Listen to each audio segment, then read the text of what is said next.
aqueles que ainda não conhecem minha trajetória, meu nome é Rose Giacomin. Nós impulsionamos o Business Talks com esse legado de levar informação, principalmente nesse momento de isolamento social. Então, é fato notório para todos nós que a pandemia ela entrou em cena, né? E na nossa geração nós não estávamos preparados para isso. Eu acredito que nem nas duas gerações anteriores, né, Júlio? Nós nunca vivemos uma pandemia, então a gente não tem essa experiência. E no mundo jurídico, as inovações, as medidas emergenciais, elas entram em cena também para esse enfrentamento do Covid-19 e também de se reinventar. Você está se reinventando aí do outro lado, meu amigo, com o direito do trabalho, porque no direito empresarial temos muitos debates calorosos, inclusive. Boa tarde, pessoal. Para quem não me conhece, a Rose já falou aí, né? Meu nome é Júlio Bahia. Estou aqui mais uma vez, né, no canal aqui do Notório, nesse projeto do Business Talks, justamente para trazer as novidades aí para vocês, né? A Rose já me apresentou, eu sou mestre em Direito do Trabalho, professor, né, de graduação e pós-graduação em Direito do Trabalho, Processo de Trabalho e Prática Trabalhista, e sou um advogado militante e atualmente sofrente, estou na sofrência aí, como diz o sertanejo, né, com as mudanças legislativas. Não só legislativas, né, também as decisões do Supremo. Então, hoje, Rose, a gente pode bater um papo aí dessas dificuldades das empresas, dos empresários, né, também as agruras aí dos trabalhadores, e levando em conta novidades, né, mais do que quente. Ontem, no fim do dia, nós aí tivemos mais uma medida provisória, 959, não traz tanta novidade, mas traz mais alguma coisa. E também tivemos uma decisão do Supremo suspendendo duas disposições da medida provisória 927. Então, são aí novidades, né, que a gente vai tratar. E para, né, não passar em branco aqui, deixar um abraço para a Jéssica, para a Paloma, para o William, para o Vitor, para o Luizão, lá da querida Ipatinga, né, da quase nossa Ipatinga, né, Rose? Exatamente. Então, para registrar aí vários abraços e beijos, né, muito bom, todo mundo tá aí escutando. O Conrado acabou de chegar aí, ó, Conrado é o nosso rei das lives aqui, ele é brilhante, advogado brilhante, muito bom, mas estamos aí para o bate-papo, Rose. Seja bem-vindo, Conrado, e o Valdir também manifestou agora para a gente. O Valdir, ele atua lá em Pernambuco, com as construtoras e tudo, então é uma atuação também muito pertinente nessa área, porque é um setor também que tem sofrido muito nessa transição, né, meu amigo? Sem dúvida.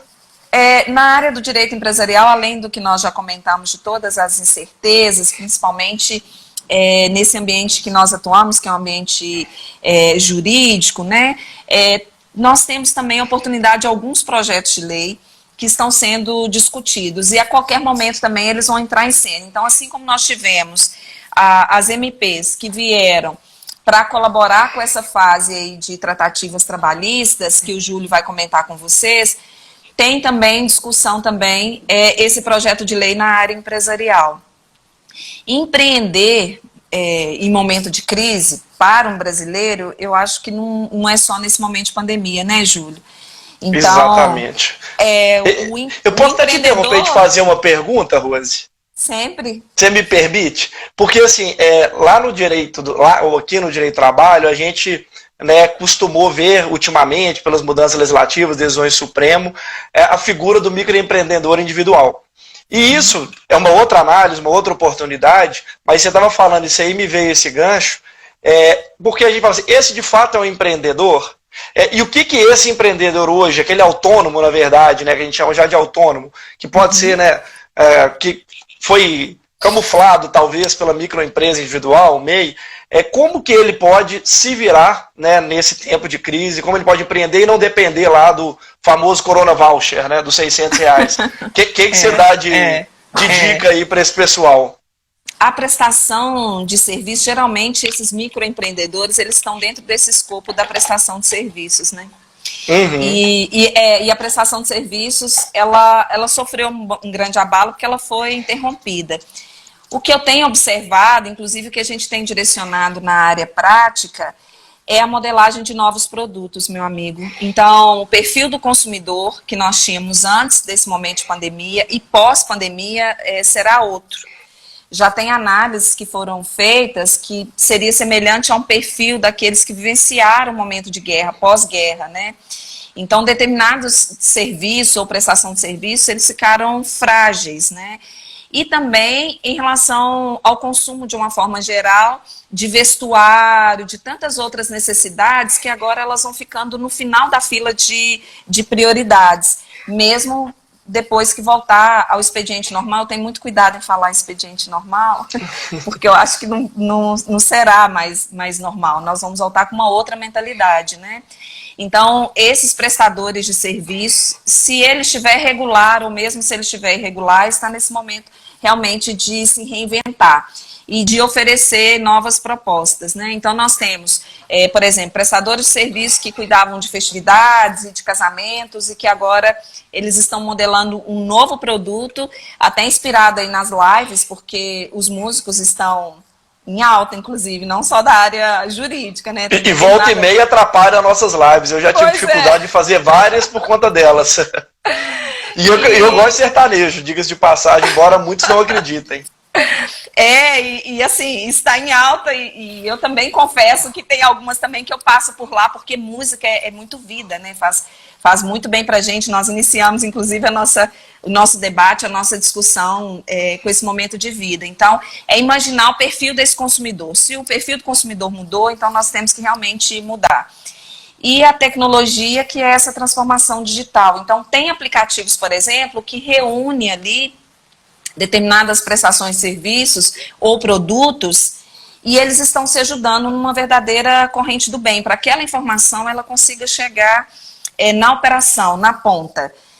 E como usuário normal que nós somos, assim como você deve solicitar os seus serviços, e eu também faço a mesma coisa, aproveitar esse espaço tão rico do Grupo Notório, né, essa plataforma que o Ala é nosso parceiro, é um brilhante empreendedor, mas que as pessoas também tenham esse olhar, talvez de afeto, de compaixão, de necessidade, porque esse agente econômico ele pode deixar de existir.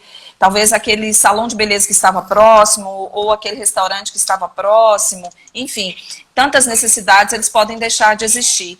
E outros que estão se reinventando, nesse voucher que você comentou, eles estão se reinventando e adiantando o voucher com um desconto bastante atrativo. Então, se é um maquiador, você compra agora, ou alguém que tem outros serviços ligados à beleza, você compra agora nesse momento que você não pode utilizar com valor diferenciado para frente. Então, são essas manobras e esses gatilhos, porque o brasileiro, meu amigo, ele é muito criativo, né? Ainda bem, né? E a necessidade, ela impulsa muito a criatividade. Então, a criatividade em evidência, já que o orçamento está muito enxuto. Agora, analisar bem o perfil desse consumidor, porque se nós mudamos, automaticamente também eles já mudaram, né? E na sua versão prática, e eu vejo também no seu canal, inclusive, em casa, né? Virou estúdio. E ao vivo? Ao vivo, passou aqui um barulho grande de um helicóptero. Mas na sua visão prática de direito do trabalho e no seu dia a dia e que você está debruçando os seus estudos, qual é a maior dificuldade desse empreendedor? Vamos colocar esse rótulo talvez de agente econômico, porque aí a gente quebra um pouco o formato dele, se é empresário, se é uma sociedade empresária, se é regular ou não. Esse agente econômico, circula bens e serviços, qual é a maior fragilidade que você tem observado ali na ponta, na prática? Rose, hoje eu vejo assim, eu advogo muito na área empresarial, né, para empresas, e a dificuldade de muitos é de fato sobreviver, é fluxo de caixa, principalmente, porque muitos estão com faturamento zerado e se veem, né, numa situação muito complicada. E aí eu vou até te devolver a pergunta, depois a gente entra na área trabalhista, no que eles podem fazer para mitigar, mas aproveitando que a gente está nesse lado mais empresarial, o que eu vejo é que alguns estão temerosos, né, de entrar em recuperação judicial, em ter um requerimento de falência na justiça, enfim. Qual que é o panorama que você vê? Porque eu também fico temeroso por esses clientes, por motivos óbvios, né? Pelo trabalho, pelos trabalhadores e tudo mais. Mas seria a recuperação judicial um caminho de fato interessante ou não? Porque existe aquela pecha, né? Poxa, entrou em recuperação judicial, pelo menos eu que trabalho aqui na área trabalhista, milito nessa área, é um preconceito. A recuperação judicial quebrou, e, enfim, você acha que é um instrumento, você acha que é um mecanismo útil nesse momento ou não se deve pensar nisso? Eu gostei da sua provocação, meu amigo.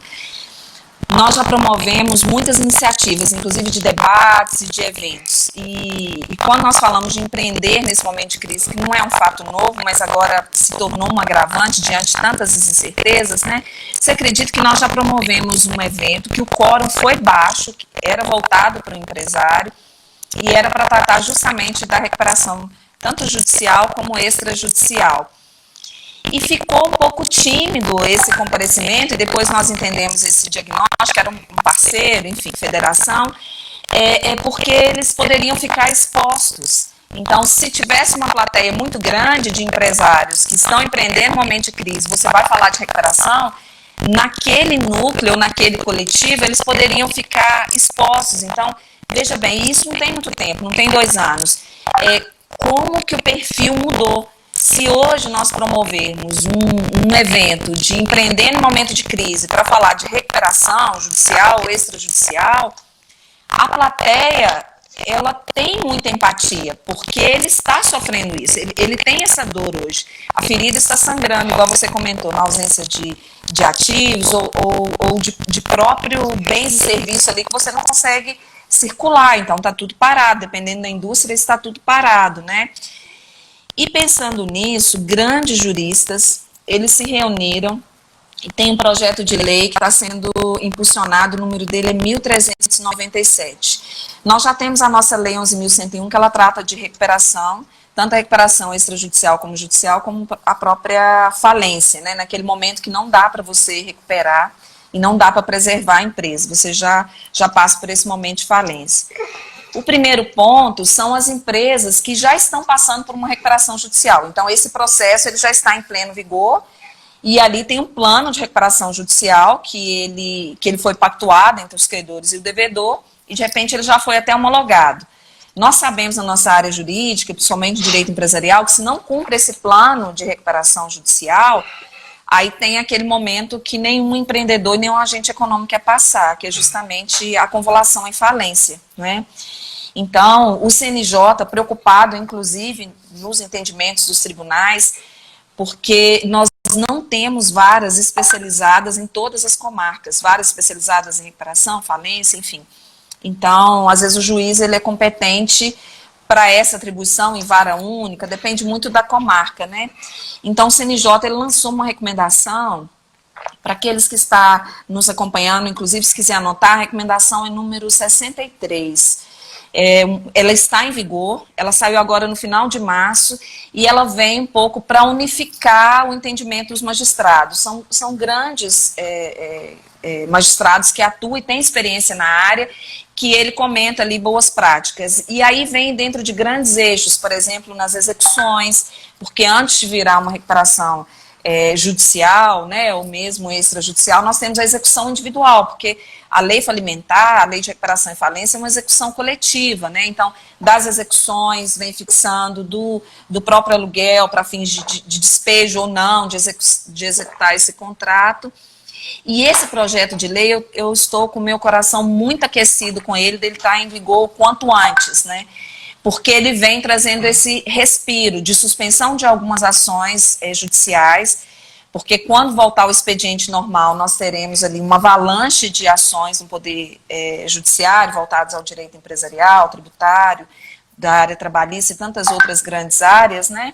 Então, já tem essa recomendação do CNJ que está em vigor para unificar o entendimento dos magistrados, e esse projeto de lei, se ele entrar em cena, ele vem com esse respiro, porque o pico da pandemia, meu amigo, ele ainda não chegou.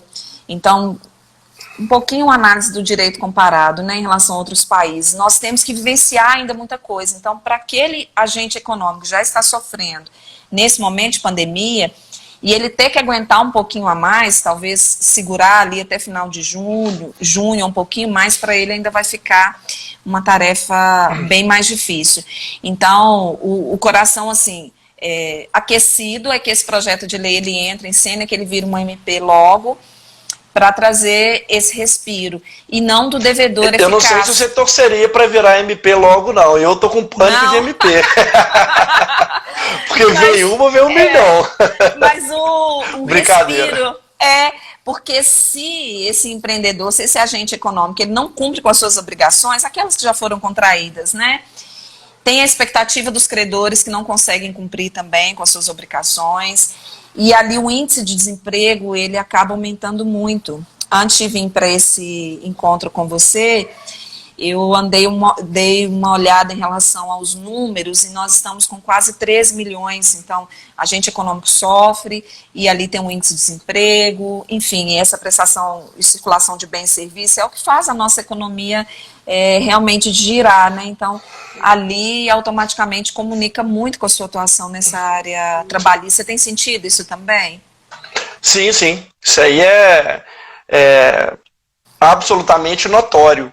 E eu estava até lendo 2 comentários aqui, Rose, porque, igual eu te falei, a gente aqui na área trabalhista fica meio com o pé atrás na recuperação judicial e falência. Inclusive, me foi dado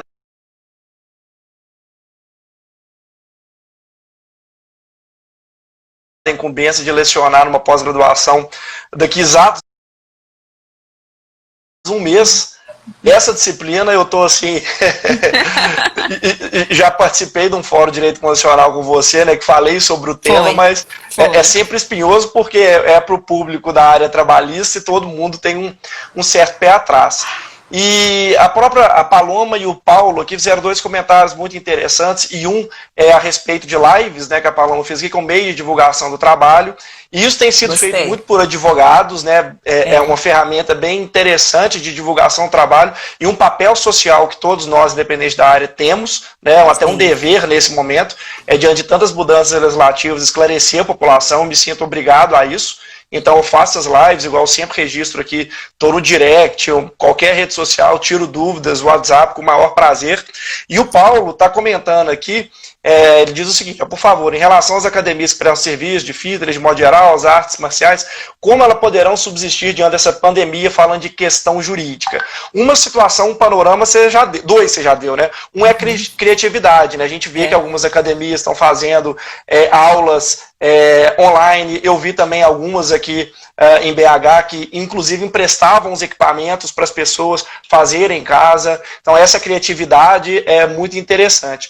Uma questão jurídica, você nos disse aí, recuperação judicial é uma ferramenta muito interessante. Mas eu queria te fazer uma provocação aqui que é muito pertinente para a área trabalhista.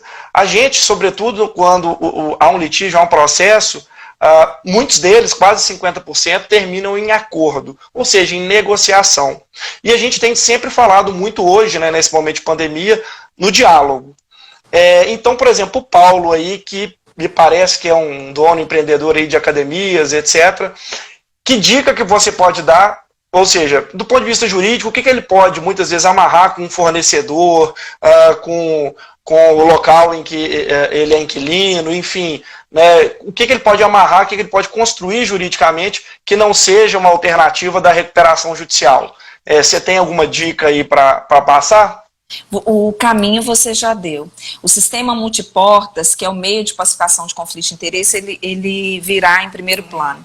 Então, autonomia de vontade das partes e essa negociação extrajudicial. Então, até de contratos ou mesmo de título executivo extrajudicial que poderia ser executado, está sendo relativizado entre as partes, né? Para manter aquele cliente, gerar continuidade e perpetuidade, inclusive daquele negócio jurídico. Então, a negociação, ela sempre vem nesse primeiro plano. As academias, geralmente, o contrato deles é um contrato em continuidade. Então, nós temos que analisar no caso concreto, e aí eu até anotei uma palavra para eu não esquecer de falar, Júlio, que é muito pertinente do comentário que você fez. nós estamos tão dispostos na área jurídica, nós nunca servimos tanto igual nós estamos servindo agora. Eu vejo você ali incansável, né, com suas lives, seus pareceres, né, do canal Descomplicando o Direito do Trabalho, e nós também ali produzindo conteúdo, produzindo material. Então, o momento é de servir, né? E se ele de trocar ideia, né, Rose? Porque a gente não é dono da verdade, então às vezes alguma pessoa diz outra coisa e você fala assim, volto atrás em tudo que eu já disse. E para analisar esse caso concreto, a gente tem que verificar realmente que tipo de contrato que ele faz, porque ele deve ter mais de um produto, né? Ele deve oferecer mais de um produto de personal trainer, às vezes inclui algumas outras atividades condensadas naquele serviço, então a gente tem que avaliar como que seria essa contrapartida. E alguns também efetivam o pagamento de forma antecipada. Se efetivou o pagamento de forma antecipada, ele está realizando essa entrega. Então, você bem disse, olha, das aulas ao vivo, né, no formato de live ou não, esse aluno, ele está recebendo, né, esse serviço, então a gente pode ajudá-lo. Ele me aciona e nós estamos nesse status de servir nessa grande corrente, né, do Business Talks e cada um dos seus projetos individuais, nós vamos ajudar. E em relação à recuperação judicial, eu não recomendo, eu esqueci de opinar, né? Outros profissionais da área, inclusive, têm entendimento diferente ao meu e eu respeito. Acho que o debate jurídico ele é saudável, claro, assim, não é? Mas esse não só é jurídico, o momento, né? Gostei. Mas esse não é o momento de dar esse passo em relação à recuperação judicial, com esse debate tão intenso desse projeto, que a qualquer momento ele vai entrar em cena, inclusive, Júlio, relativizando esse plano de recuperação judicial que já foi homologado, de habilitar alguns credores, sabe, nesse marco teórico pandemia, né, do Covid-19, que foi a partir do dia 20 de março. Então, eu recomendo aguardar um pouco mais. Nós sabemos que empreender nesse momento de crise não está fácil, mas é um pouquinho de tranquilidade, porque bons ventos vão respirar para o direito empresarial, assim como respiraram para o direito do trabalho. Eu gostaria que fosse em outro contexto, né? Eu posso te fazer só mais uma pergunta, Rosana, antes da gente passar a bola para o trabalhista? Porque assim, eu vejo muito, até um grande amigo meu, Lúcio, ele escreveu um livro sobre empresas familiares, né? E no Brasil, várias dessas microempresas, esses pequenos empreendedores, muitas vezes são negócios familiares que crescem, e aí os problemas às vezes são distintos, né? A forma de administração às vezes é distinta, e aí existe, né, o tão famoso, pelo menos para mim, eu acho que interessante, planejamento sucessório. Eu sei que nesse momento de pandemia talvez não seja o caminho, né, não sei, isso que eu queria saber a sua opinião, é um caminho para se pensar nisso agora, ou é uma reflexão para ser feita no segundo momento? Olha, que eu disse aqui, olha, eu vejo com meus clientes a grande parte do problema é fluxo de caixa, né, e normalmente o prestador de serviço, até como nós, advogados, não é uma preocupação nossa, a gente não tem estoque, não tem aqueles montantes expressivos que nós temos que pagar para adquirir o estoque, alguns produtos, como supermercados, várias outras atividades têm. Então não existe essa preocupação tão grande com o caixa, e isso muitas vezes é inerente, né? Estava conversando com um amigo que é um grande empresário, ele falando exatamente isso, que ele aprendeu ao longo da carreira dele, de mais de 15 anos, dirigindo essa empresa, que a maior importância para ele, e é uma empresa familiar, e ele trouxe uma outra roupagem para essa empresa de gestão, e ele me falou muito do fluxo de caixa, da importância desse fluxo de caixa. Então, nesse contexto todo de administração, onde que esse planejamento sucessório poderia ou não poderia, na sua visão, se encaixar? Qual é a única certeza que nós temos nessa vida, meu amigo? É a morte. É a morte. E o brasileiro, por ele ser tão criativo e tão otimista, principalmente no formato de empreendedor, ele tem muita dificuldade em lidar com essa temática, muita. E o Covid, além da transformação digital que nós comentamos, ele trouxe também, ele levantou essa poeira.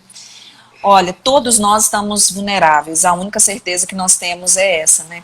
Então, aquela fase do planejamento, já que nós não temos muito perfil poupador, né, de economizar, imagina um empreendedor, né, que é uma atividade de risco, ali ele tem que investir, ele tem que inovar, enfim, são muitos riscos que ele corre, então ele não se planejou para isso, porque nós nunca vivemos uma pandemia.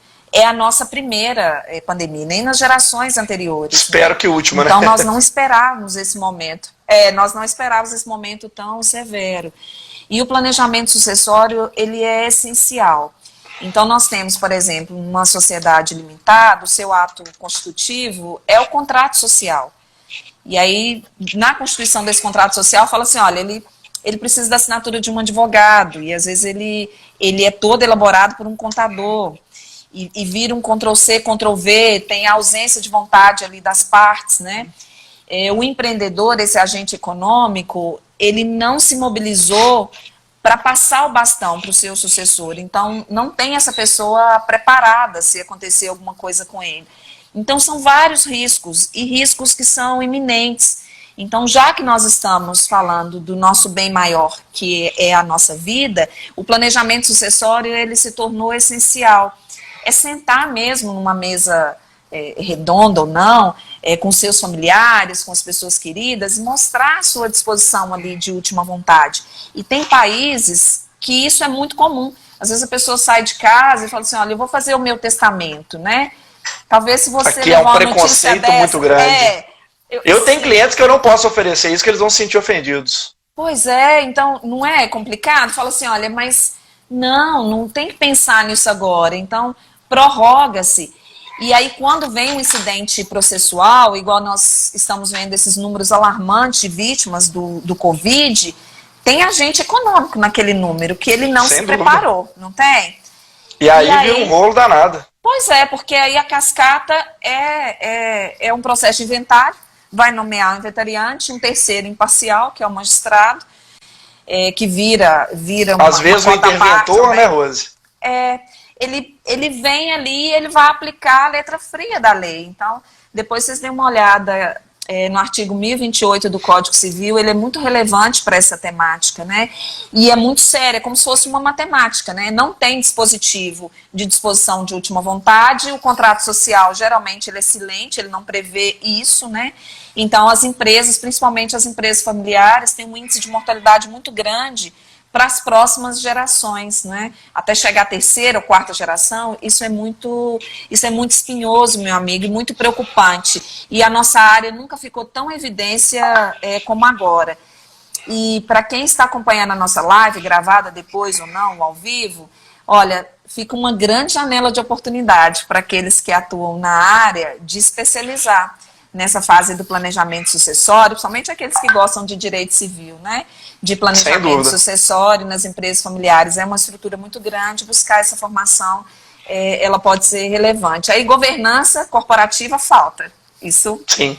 Se não tem o planejamento, não tem governança. As atividades ali, elas se misturam, poder de veto e decisão da família, e o poder também de afetividade, né? Porque se é um fundador, ele entra dentro do seu empreendimento e o seu filho também é um dos sócios, entre pai e filho sempre tem essa relação, né? Eles falam assim, olha, mas passou para a porta da empresa, ali ele é meu sócio. Esses sentimentos de afetividade, eles se misturam. Então, quando você tem blindagem jurídica também, eu tenho muita dificuldade com esse termo, não consigo digerir, ele vem quadrado. Tem uma bebida que fala que vem redondo, mas para mim sempre veio quadrado. Mas de proteção patrimonial dessas empresas, a gente tem instrumentos e ferramentas para isso, né, meu amigo? Posso pegar seu gancho até que me veio aqui, Rose? Me veio uma questão aqui. Eles estão questionando a gente, eu tô gostando de ver, porque a gente vai falando e não vê. Olha, Paloma, concordando. São essas perguntas que eu até comentei. Deixa eu só pegar um gancho aqui nessa situação que você falou de blindagem, que é um termo que me incomoda muito também.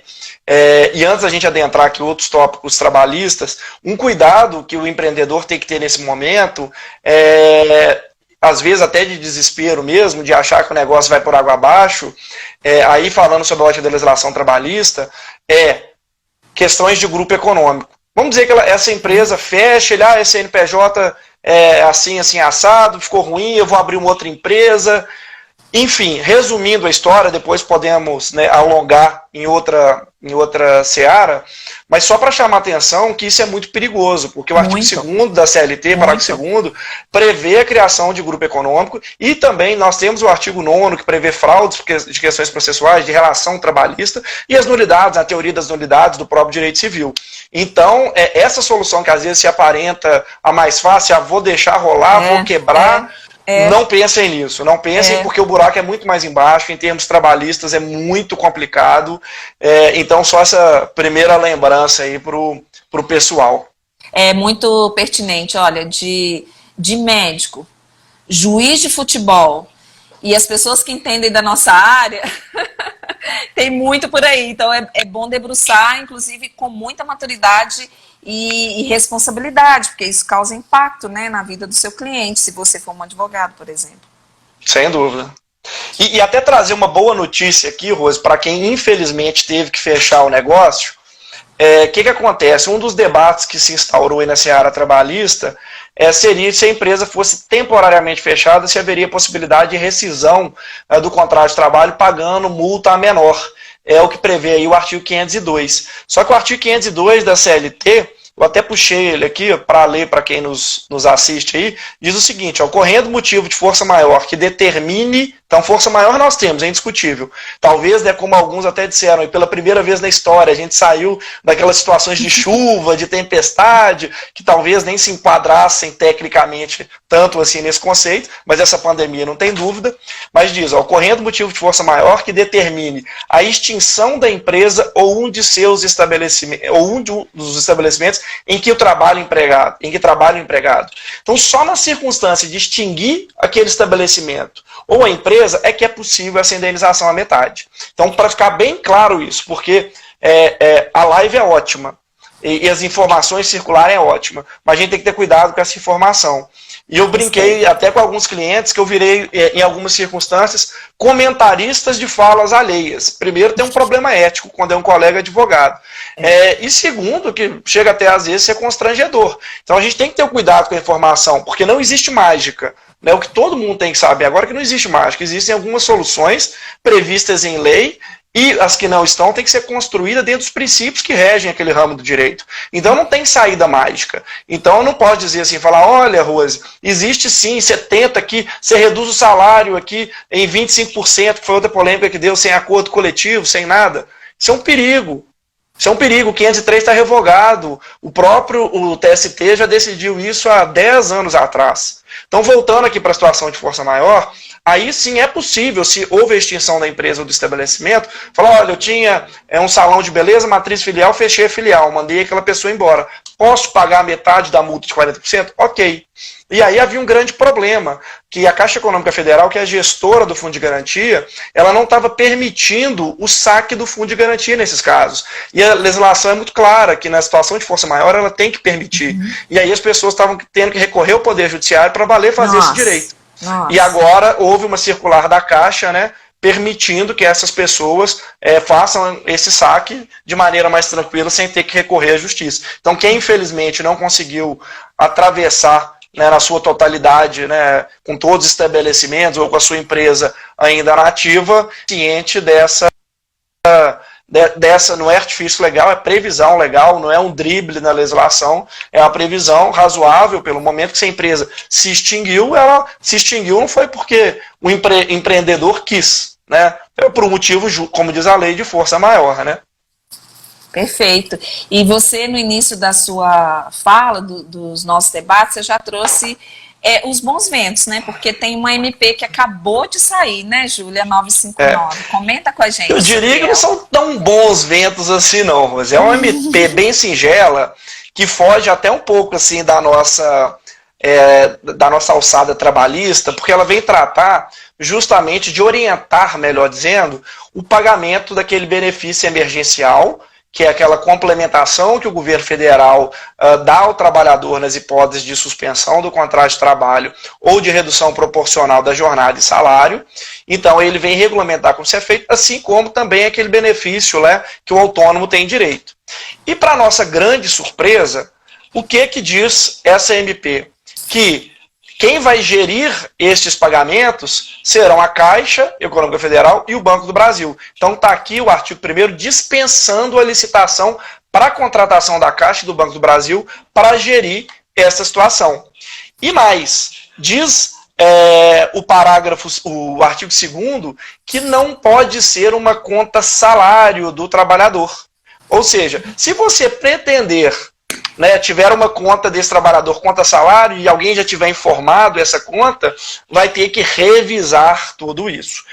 Eu, sinceramente, ainda não sei, igual eu disse, não é uma área que eu domino, porque isso fica mais com o pessoal de departamento pessoal, RH, ou às vezes a contabilidade externa da empresa, não é o dia a dia que eu lido, mas eu não entendi muito bem essa ótica de ser na conta salário, não poder ser na conta salário, e permitir que o empregado indique uma outra conta.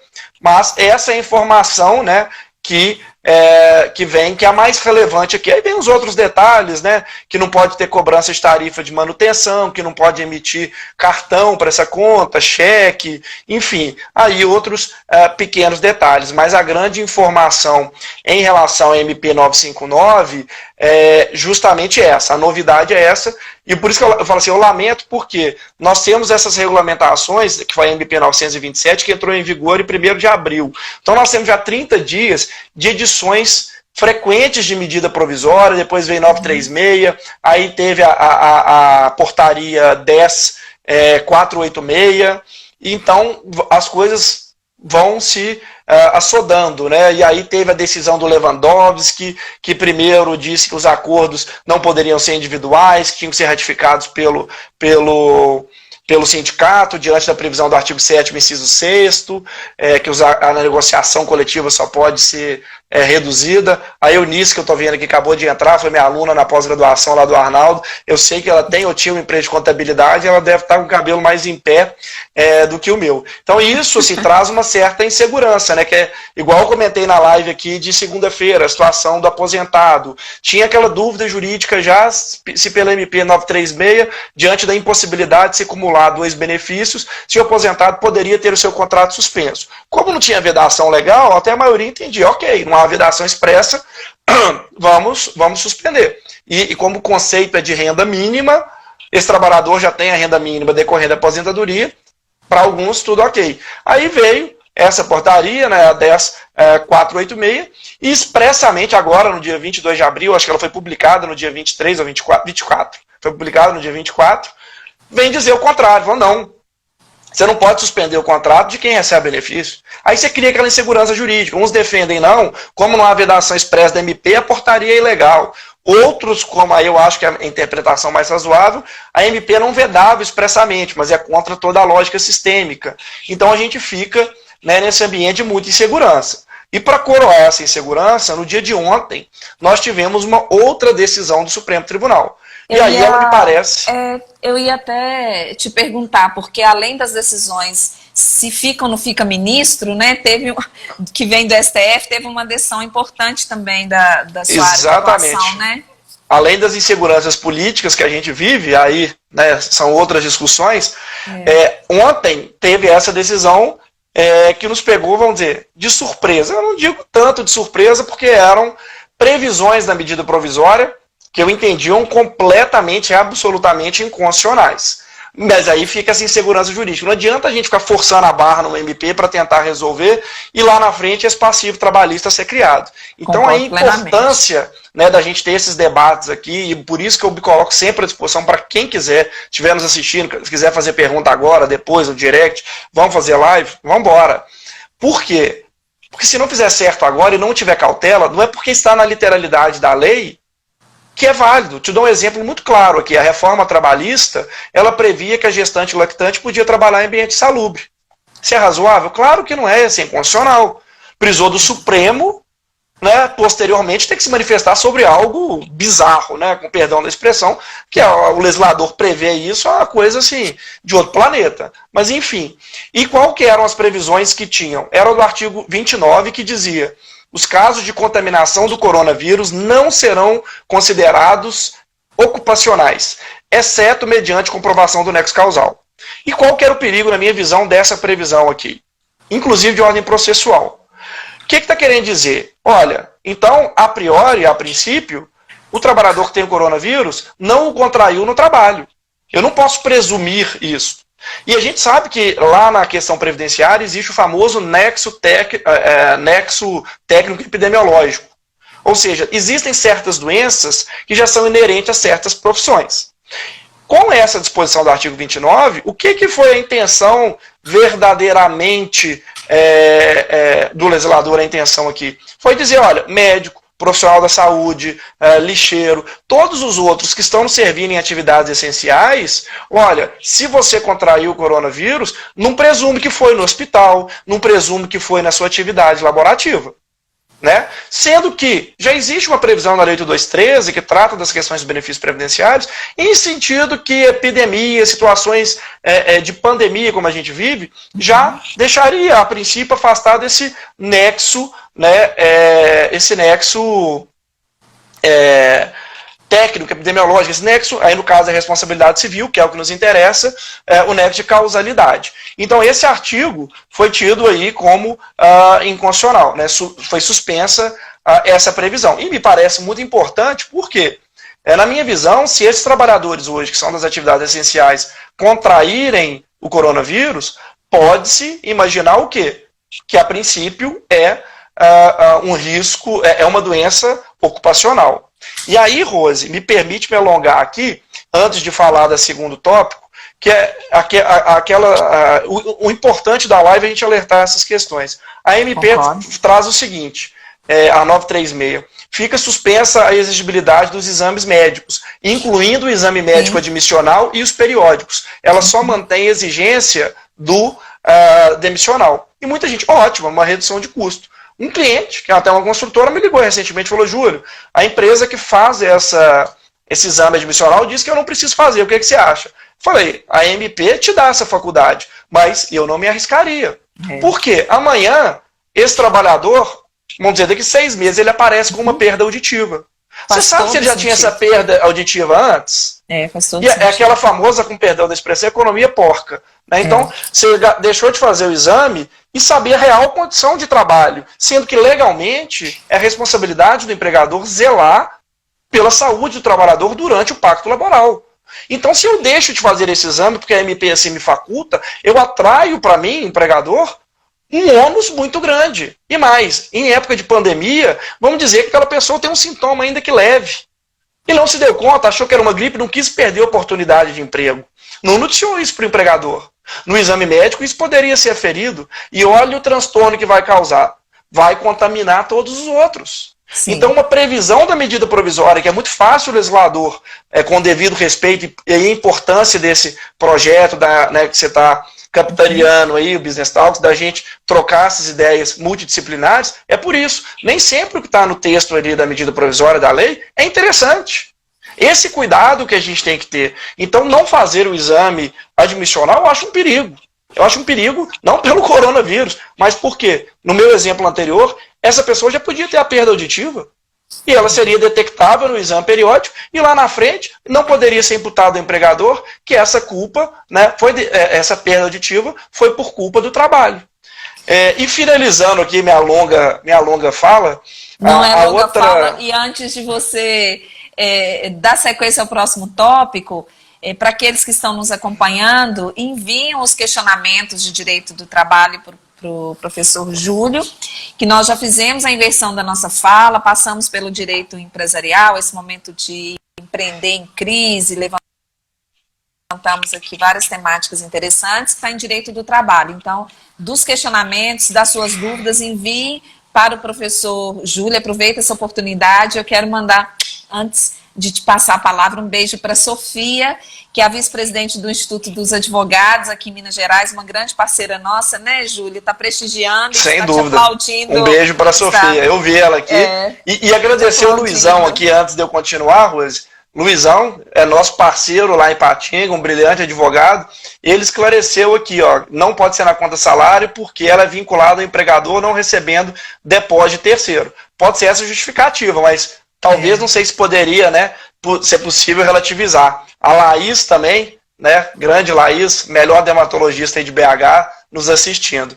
Então, continuando aqui, Rose, o artigo 31, ele tinha uma outra previsão que a gente até discutiu em outras lives com o professor Yuri Pinheiro, né, que é juiz do trabalho, com o professor Tiago Raso, que é meu colega lá de faculdade Arnaldo, e é auditor fiscal do trabalho. O artigo 31, ele diz o seguinte, ó, durante o período de 180 dias, contado a entrada em vigor da medida provisória, os auditores fiscais do trabalho atuarão apenas de maneira orientadora. Ou seja, eles, em sua grande maioria das tarefas, não poderiam multar os empregadores. Não quer dizer só multar, autuar. Porque existe até aquele critério em muitas situações da dupla visita, que o auditor fiscal tem que ir 2 vezes na empresa, uma para orientar e depois ele volta, né, para verificar se foram cumpridas as regras. Existem algumas exceções, como no caso de vínculo de emprego em tudo. Então é razoável a gente pensar no momento de pandemia, suspender essa situação?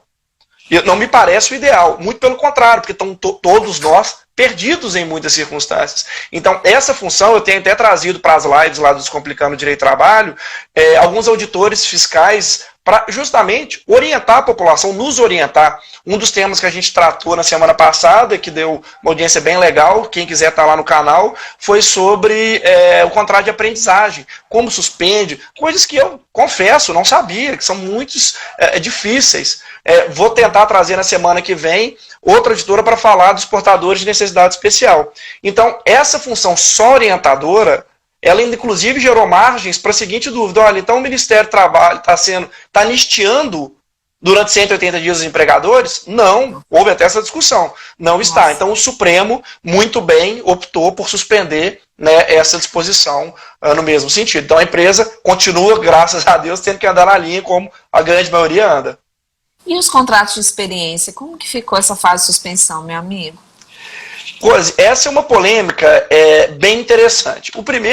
A primeira situação, eu tive até uma consulta de um parente sobre isso, que ele estava no contrato de experiência e o empregador disse que ia rescindir o contrato dele, porque não poderia suspender.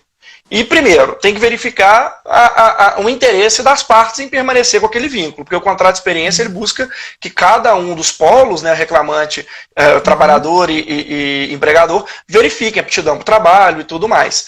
Então, eu entendo que não há nenhum óbice em suspender esse contrato. A medida provisória 936, ela fala em contratos em geral.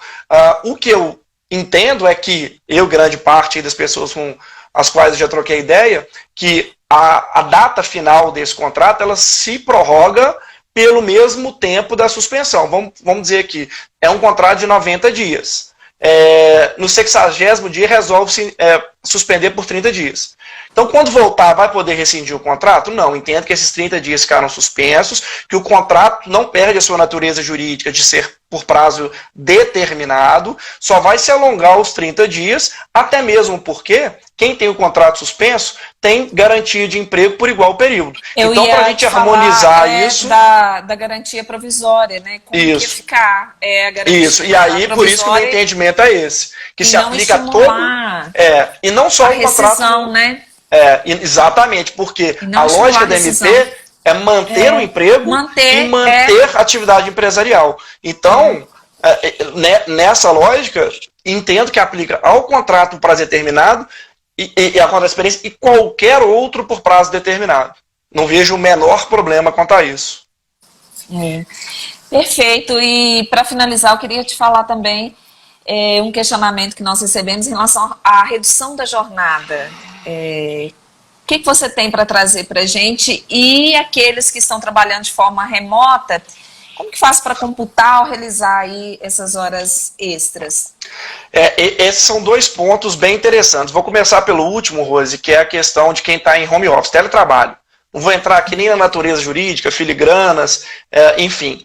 Muito se discutiu se esses trabalhadores, quando vão para casa fazer o chamado de teletrabalho, como que ficaria, né? Se seria possível a redução de jornada deles, em 25%, 50% ou 70%, que são os critérios estabelecidos aí pela MP. E aí, o que eu até na primeira live que eu fiz, 2 ou 3 semanas atrás, fui até quase voto vencido nela, mas depois concordaram comigo aqui quando nós vamos chegar na portaria, eu disse, olha, eu entendo que é possível sim. Não é o fato da pessoa estar em casa que impede a redução de jornada. E por que isso? Qual que é a polêmica? Para ficar claro para todo mundo. O artigo 62, inciso 3 da CLT, diz que o teletrabalhador não tem direito à hora extra. E isso também se aplica, Rose, a quem ocupa cargo de confiança. Então, esses trabalhadores estão em casa. Se eu estou falando que eu posso reduzir a jornada, pressupõe que é um controle. Como eu vou reduzir a jornada de quem eu não controlo? Eu já estava incomodada para te perguntar. Mas existem artifícios. Por exemplo, eu posso reduzir em 50% a jornada de trabalho. Essa pessoa vai trabalhar 2 dias e meio. Eu não estou controlando o horário que ela começa, que ela termina, se vai ser na segunda, se vai ser na terça. São critérios objetivos. E isso, né, a minha opinião, aí a gente faz esse exercício de hermenêutica, de lógica, a portaria 10486, ela consagrou essa possibilidade. E ainda acrescentou uma preocupação que era minha e de vários outros colegas, inclusive do Ministério da Economia, que é responsáveis pela fiscalização do trabalho, que é de não exigir do trabalhador, não passar para ele mais tarefas do que é possível, o que seria possível fazer na metade do tempo, no meu exemplo aqui, que é de redução de 50%. Então, esses cuidados tem que ter, e o empregador, né, não demandar fora dos horários, né, habituais, ou não passar mais tarefas. Então, se reduziu metade, reduz metade na prática das tarefas dele. Então, isso ficou mais seguro do ponto de vista jurídico com a portaria. E as polêmicas vão, né, acontecer na medida do debate. A outra, Rose, que foi objeto até dessa pergunta, foi o seguinte: olha, Júlio, eu quero reduzir, vamos pegar o mesmo exemplo, 50% a jornada de trabalho dessa pessoa. Eu posso, então, fazer com que esse trabalhador labore uma semana sim, outra semana não? Teve alguns até que disseram, eu acho que pode. Eu entendo que não pode. Porque no conceito técnico, jornada só é relativa à semana e a dia. A própria Constituição, ela diz, jornada de 8 horas diárias e 44 semanais. São 2 critérios que nós temos. Não existe uma jornada mensal. Muitos falam, jornada 220. Não é jornada 220. 220 é o divisor para você encontrar o salário hora. É outra discussão. Então, jornada, do ponto de vista técnico, diz respeito a simplesmente dia e semana. Então, eu entendo que você possa fazer, olha, ele trabalha, como eu disse, segunda e terça e metade do outro dia, ou todos os dias só pela manhã. Isso você pode mexer de acordo com a necessidade da atividade empresarial. Isso é o poder diretivo do empregador. Ele pode determinar isso. Né? Lembrando que acordo e redução são sempre por comum acordo. Mas essa determinação de horário, ela é poder empregativo, poder diretivo do empregador. Então, esse cuidado a gente tem que ter. Né? Esse cuidado a gente tem que ter, porque, e lembrar, o trabalhador é hipossuficiente, a situação é extrema. Aí, insisto, o diálogo é fundamental. E a gente está numa época de aprender isso. E ao invés, né, de já tivemos a indústria do dano moral, milhões de ações indo juizado, justiça do trabalho. Então, está na hora de tentar convergir, embora isso seja de fato difícil, empregador, trabalhador e o próprio Estado no mesmo caminho. Né? A gente não pode deixar de deixar esse recado. Né? Porque nossa atividade, até o advogado às vezes tem medo, vou perder a ação trabalhista. Não, gente, é o tanto de consultoria que tem. E se perder, a gente vai fazer outra coisa. Que o importa é ter menos ações. A gente não tem que olhar para o nosso umbigo, a gente tem que olhar porque é bom para a sociedade. Perfeito. Desculpa o desabafo. Não, mas é essencial, né? Estão perguntando para a gente como que ficaria, então, a estabilidade daqueles casos dos aprendizes. Rose, eu vou fazer o seguinte com os aprendizes. Eu recebi ontem uma cartilha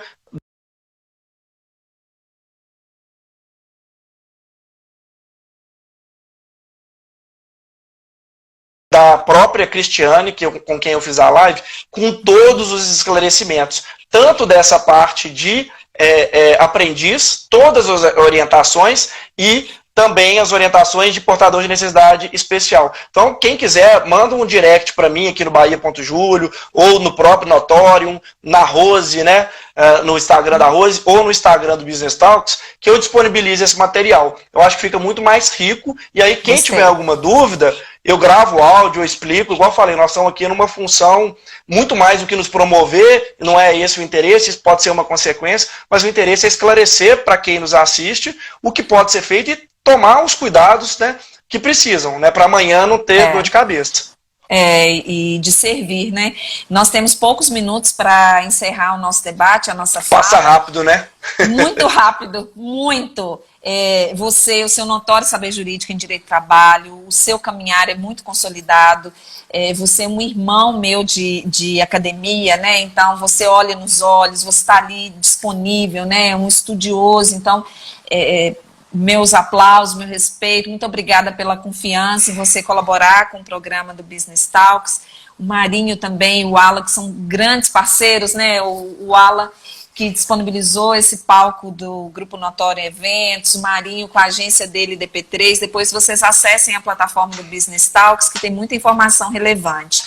E aí, nesse finalzinho, meu amigo, aproveitando o momento de dicas, que eu separei aqui para falar para eles, e eu gosto muito de visualizar aquele coraçãozinho quando vai subindo, aí vocês vão me acompanhando e vão anotando se vocês acharem que é relevante. Olha, tem uma plataforma do governo federal que é gov.br/Vamos Vencer, acessem, porque lá tem muito legal do setor produtivo, por categorias, se é um pequeno, médio, um grande empreendedor, ali tem todo um direcionamento. O professor Júlio, eu coordenei um material que está com circulação nacional, é um curso de micro certificação que está disponível para vocês também de forma gratuita. Não é? Na plataforma da Aliança.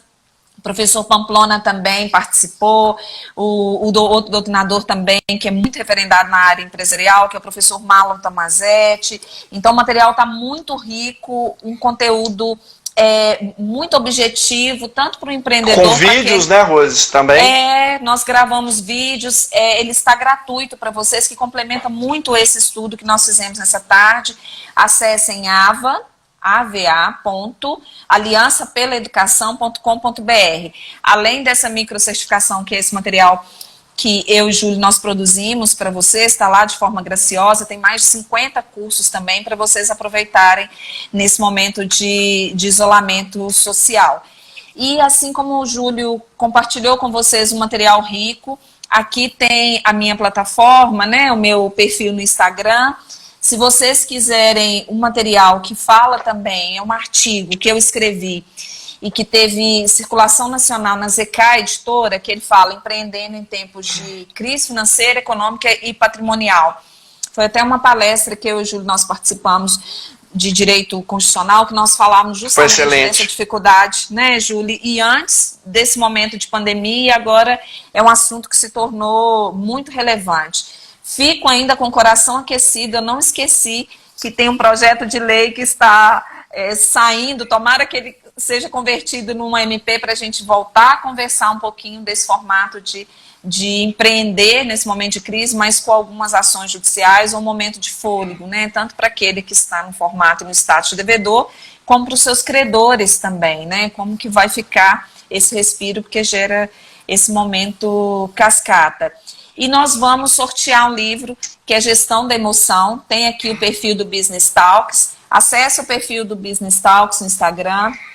Comecem a seguir e marquem o meu nome e o nome do Júlio. Nós vamos sortear até o final da noite para vocês um livro de Gestão da Emoção e depois nós vamos, do professor Augusto Cury, assim que voltar o expediente normal, a gente despacha para vocês pelo correio. Então, meu amigo, eu passo a palavra para você se despedir deles, que a nossa live... Eu acho que vai cair aqui já, só falar rapidinho, agradecer você, Rose, minha irmã, minha admiração é recíproca, muito obrigado e fazer mais uma vez o convite para o pessoal aí, quem não conhece ainda, quiser conhecer um pouquinho lá do meu canal, do Descomplicando Direito e Trabalho, no YouTube, tem vídeos gratuitos, estou aberto a sugestões de qualquer outras dúvidas, qualquer conteúdo que quiserem gravar. Repito, gratuitamente, acho que faz parte da nossa profissão mesmo, faço isso com o maior carinho, com a maior generosidade. E estou sempre à disposição de vocês, um grande abraço para o Alan, para o Marinho, né, para todo mundo que tem nos ajudado aí nesse projeto. E fiquem ligados no Business Talk, já tem mais de 10 outras lives aí programadas que vão ser imperdíveis, tratando inclusive dos temas que já colocaram aí, questões de locação, contratos de consumo, isso tudo vai ser respondido nos próximos dias. Beleza, pessoal? Obrigada. Obrigadíssimo.